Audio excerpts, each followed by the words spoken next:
Good day. Firstly, before I start on the subject of this video, I want to apologise to all of you for the problems with yesterday's video, the video I did about the Zircon missile. Unfortunately, there were problems of transmission of the video and it froze at a certain point 15 minutes into the video.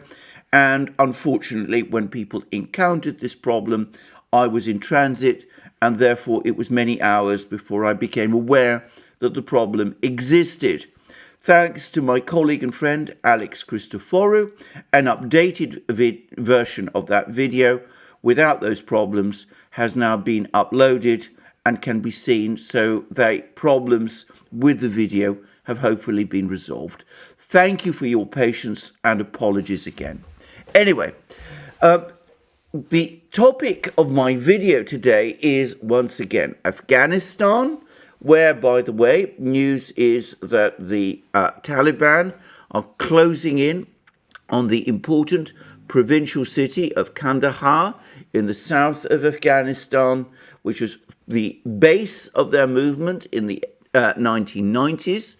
and which some reports say they are now considering capturing. If they do, it will be a massive psychological blow to the Afghan government, though my expectations are that they will delay doing so until after the United States has fully pulled out its troops, which the United States says it will do by the 31st of August. Anyway, the war in Afghanistan obviously continues. Fighting around Kandahar is intensifying. The Taliban continue to be on a roll.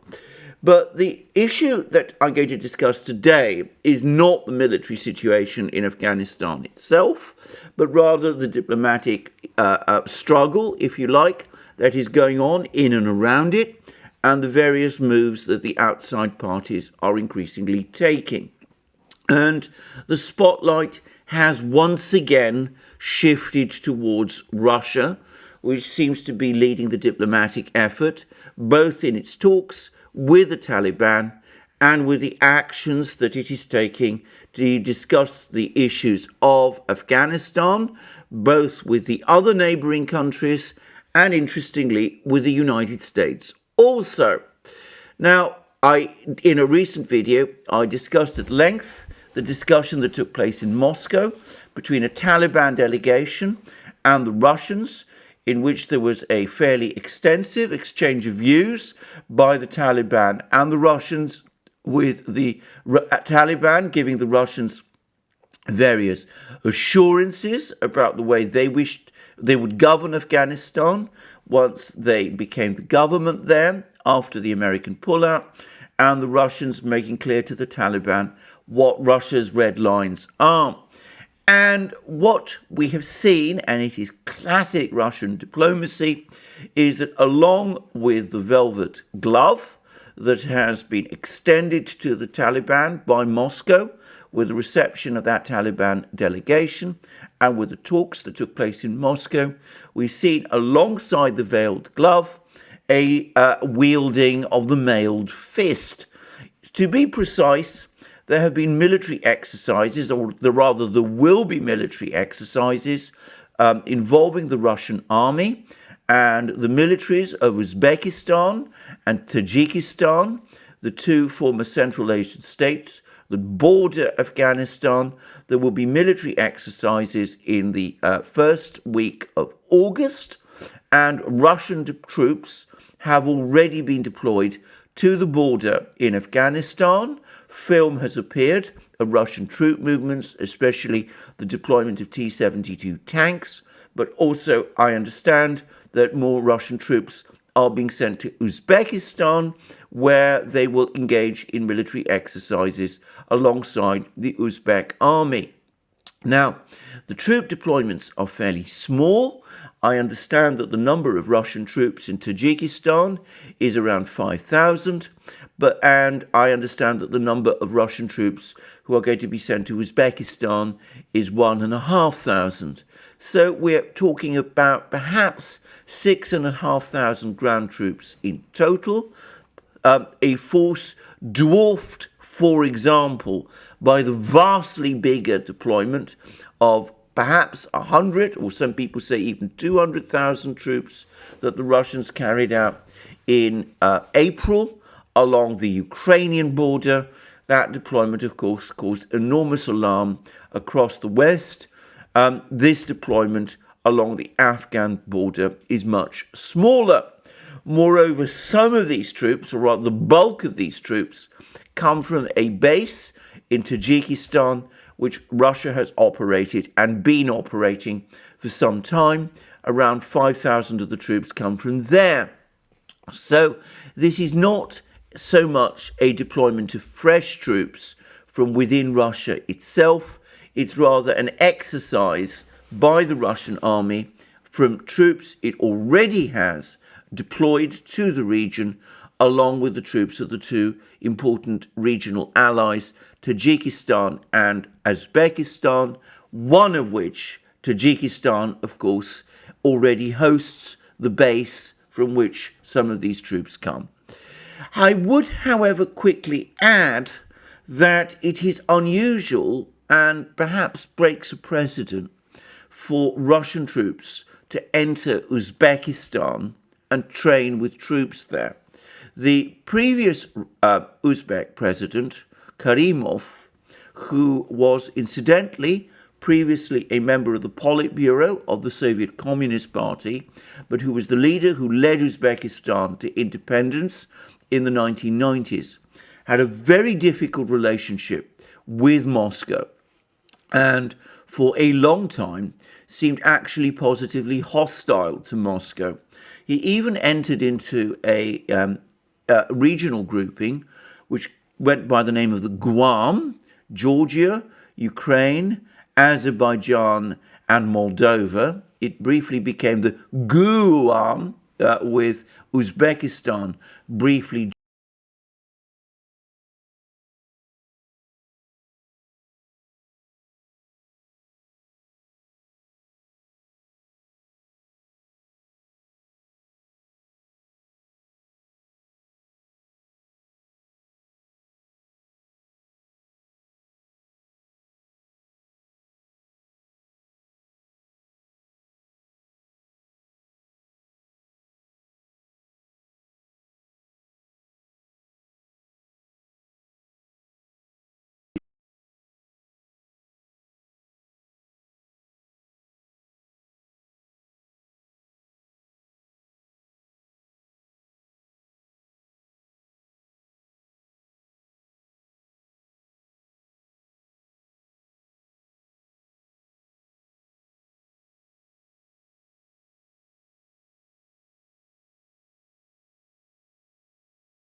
again in this region will do the military, political, diplomatic heavy lifting, and that they will not stand in the way of Chinese investments in this region, provided obviously, and of course, their own economic interests in Central Asia are looked after, and provided China does not seek to undercut Russia's overriding political interest. The Chinese and the Russians have a long-standing pragmatic understanding about this, and I suspect that this is something that will continue into the future. And I think people who see Russian and Chinese moves in Central Asia as competitive are quite wrong. They are and are intended to be complementary. So putting all that to one side, it's perhaps also striking that Putin, over the last couple of days, has also been in telephone contact with the leaders of Kazakhstan, another big Central Asian republic, but one which does not have borders with Afghanistan, and with Uzbekistan, and with the leaders of Uzbekistan and Tajikistan too. The readouts of these conversations between Putin and the leaders of these countries, which have appeared on the Kremlin website,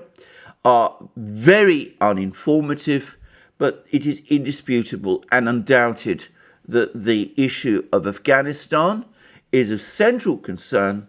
and that there is also here a question as to, there will also undoubtedly have been discussion about the exercises, the military exercises along the border, which are also going on. But there is another dimension to all of this, and it is a dimension which involves the United States. Because over the last couple of days, we've been getting reports that the United States, as it withdraws its troops from Afghanistan,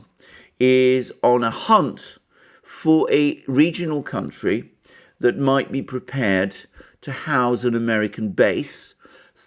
in the region, which will replace the bases that the United States previously had in Afghanistan,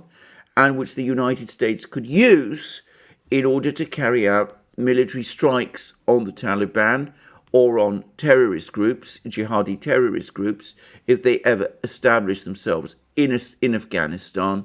if the Taliban regime that's likely to be established soon in Afghanistan becomes hostile towards the United States. That at least is the justification and the rationale. In reality, I suspect that this base, this American base, were it ever established, would also be there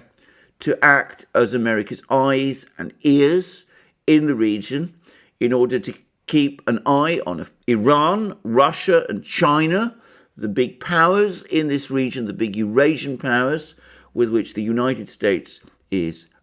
in confrontation in various ways, and also to continue to project American power into this region, into Central Asia, into this region of Eurasia, which is the linchpin of the Chinese Belt and Road Initiative and of Russia's Great Eurasia Project, in which basically Chinese and Russian economic and military and political influence and partnership basically comes together. And I strongly suspect that part of the reason for Putin's calls to the leaders of these Central Asian states, to Tajikistan, Uzbekistan, and Kazakhstan, is to make it absolutely clear to them that the leaders of these countries should not even consider hosting such an American base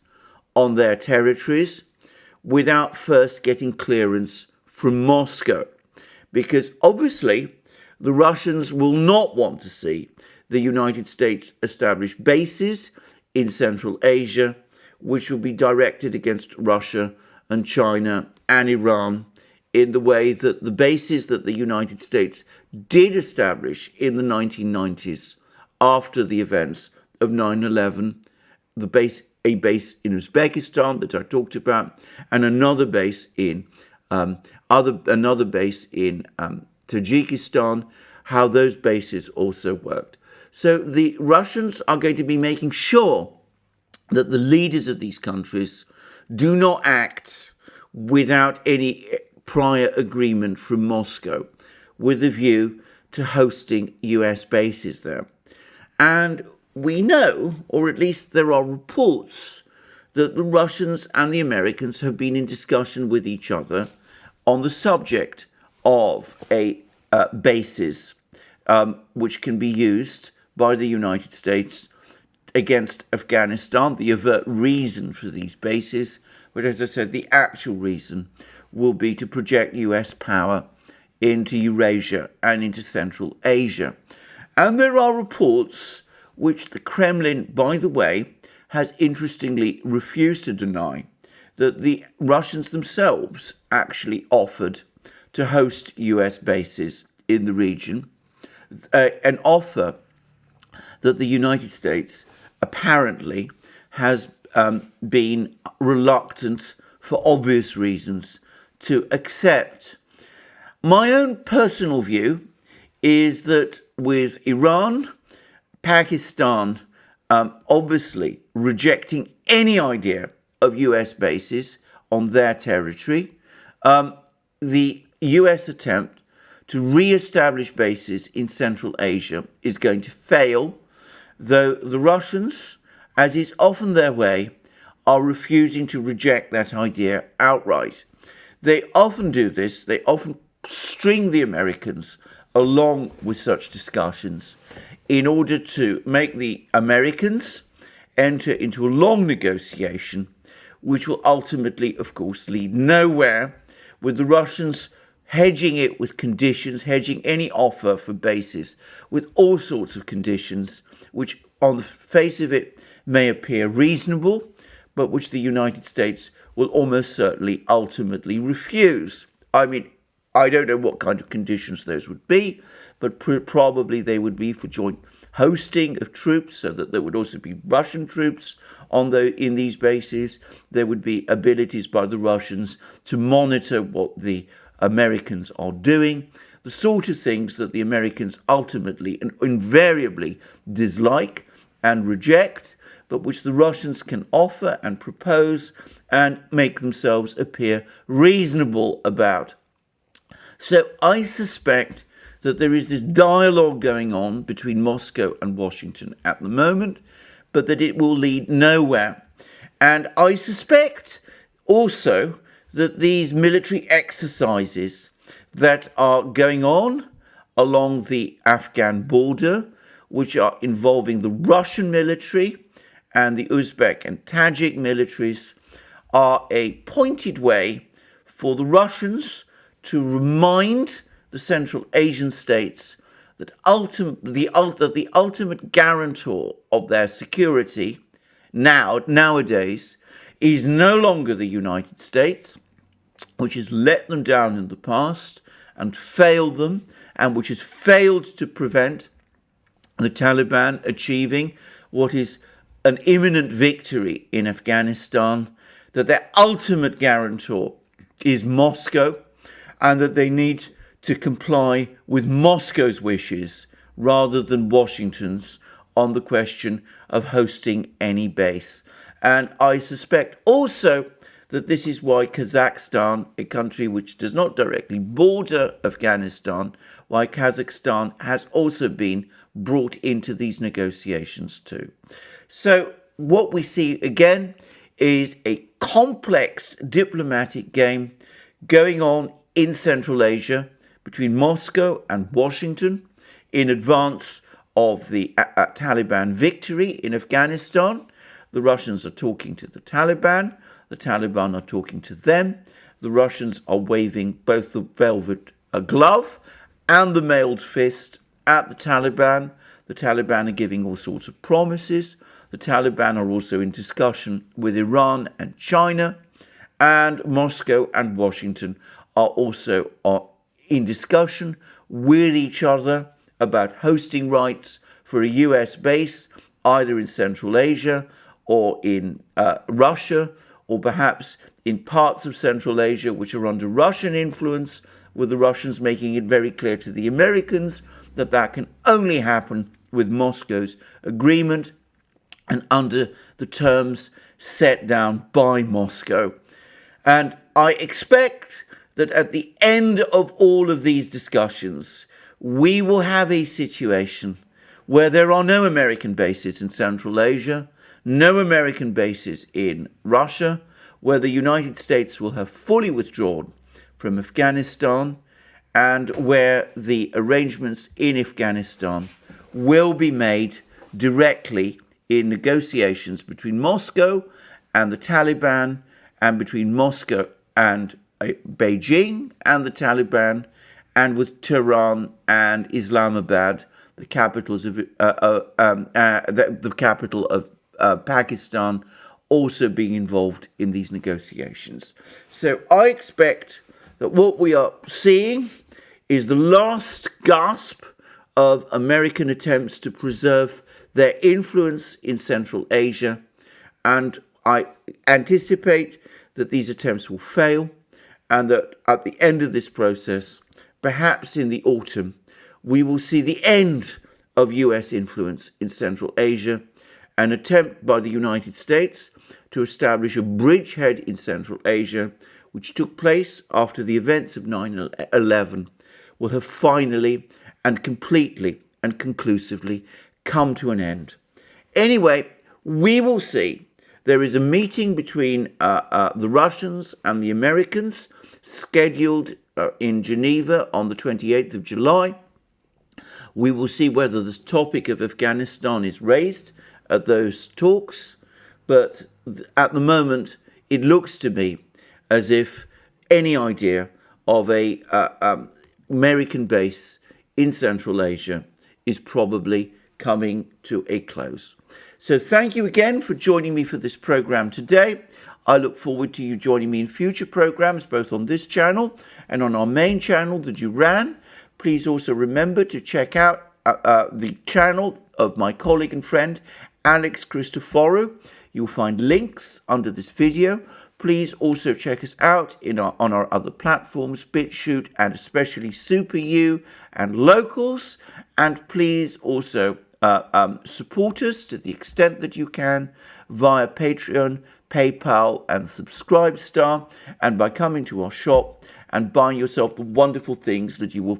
find there. I should add that Alex has been supplementing the shop with some amazing things. If you go to his videos or to our Duran videos, you will see him wearing some of our amazing new caps, and certainly they look stunning, and I am anxiously waiting for my own. So please don't forget to look up our shop and see the wonderful things that you will find there. And thank you for joining me today on this program, and I look forward to you joining me again. And if you like this program, please remember to press the like button to this video, and please also check your subscription to this channel. And thank you for joining me today, and I look forward to you joining me again soon, and have a wonderful day until then.